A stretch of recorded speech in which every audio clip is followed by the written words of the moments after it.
Hey, what's up everybody? My name is Zelkenon, and welcome to another episode of Smite Super Builds, and today we have Sobek. More so of a conquest build for Sobek, was requested. I did do one Sobek build, I do believe, way back when, many months ago before launch. So I figured I might as well go through, a whole new kind of overhaul since the items have been changed around a bit. So things have changed, and it's always good to have a new, updated build for that god or goddess. So let's jump right in.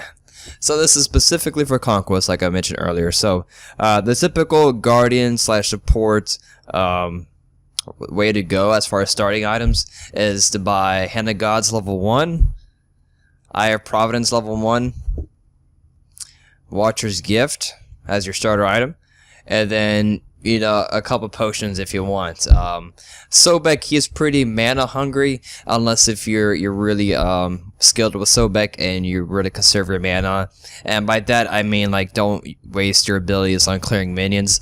Leave that up to your hunter to do that, to clear minions for you, and just strictly use your abilities to initiate team fights and whatnot. So that is that. And also a quick tip is make sure you go get blue buff in the very start for your partner, your hunter, on the duo lane. So Hand of Gods that place Eye of Providence somewhere nearby in the cross intersection. I do have videos for that covering all the different roles of conquest.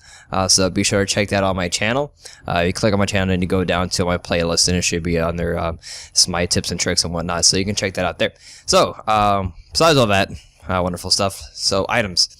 So we're going to have Watcher's Gift, and then we're going to start working on Midas Boots.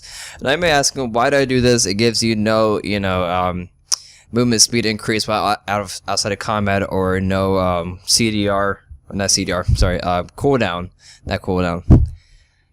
Crowd control, that's what I'm trying to, that's what I'm trying to say.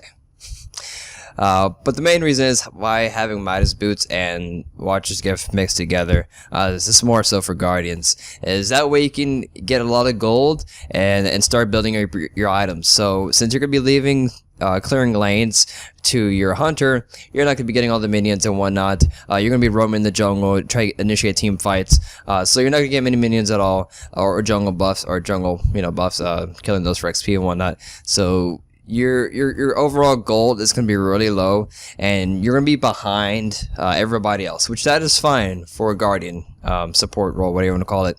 You're always going to be behind, so these two items really help you out and trying to stay within the up to standards to everybody else by having a lot of gold.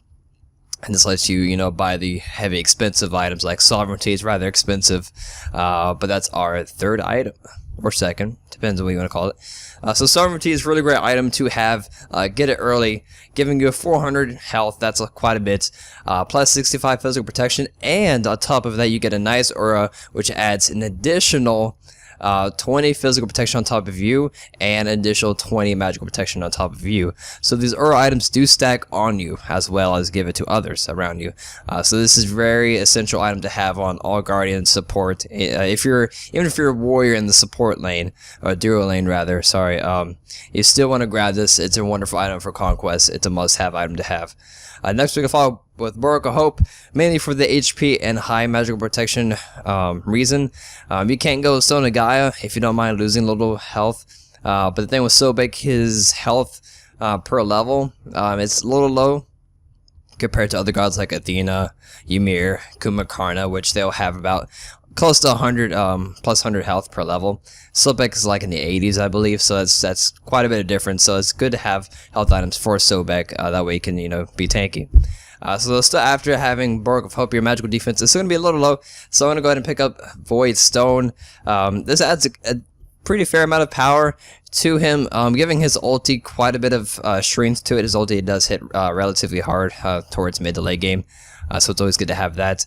More so, getting this item for the aura, since he is going to be the one initiating team fights, reducing magic protection of enemies within 55 units by 15. It's quite a bit. Acts pretty much like as penetration. That way your mages can do more damage on top of they already do insane damage already. So it's a really good item to have.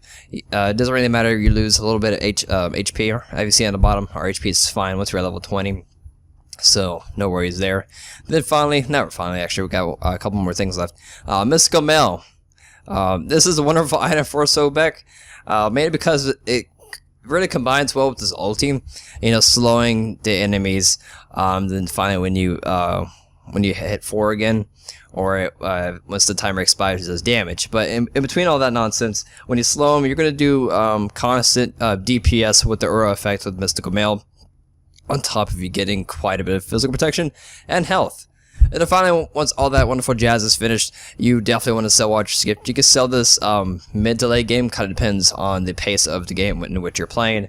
You can sell it early, or you can sell it late as your last item. Personally, I would probably sell this item for Magi's Blessing, because towards late game it gets really heavy as far as these team fights really matter, and you're going to get CC'd quite a bit trying to initiate. So having Magi's Blessing with a bubble that absorbs a hard CC, that's going to allow you to continue initiate, and they have no choice to kind of waste it on you. So it's kind of up to you. If you're fighting a lot of physical defense, physical attack power gods, obviously get another physical defense item. If you're fighting more mages, then obviously go for more magical. So the last item is kind of up to you. If you feel like you need more health, go with something more health. But personally, I'll probably pick a Magi's Blessing for that amazing CC, and it gives you quite a bit of health. So not too bad of an item to go with. And then, of course, in between all that nonsense, you definitely want to level up your Hand of Gods and go all the way up to Wrath of Gods towards at least mid-game. That's probably around 11, 10 minutes in, 12 minutes in. Like I always say, it kind of depends on the pace of your match, how it's going. So you definitely want to get that. Another tip, keep in mind, or just watch out on the enemy guardian, that's who you're fighting against, obviously in the dual lane. If they get greater providence before you do, you definitely want to spend all your time and money and effort trying to get greater providence, because they're going to be shutting your ward down every single time they place theirs. So it's always great if you can get this before they do. Yeah, the Sentry ward, it's a smaller vision for what I noticed. They could have patched it, not 100% sure. But yes, the main thing is seeing the enemy wards and able to destroy it, and now that gives you the access to gank, with your jungler or whatnot. So that pretty much wraps it up for the video. It is indeed a tank build, nothing special as far as damage. Let's go over our stats real quick.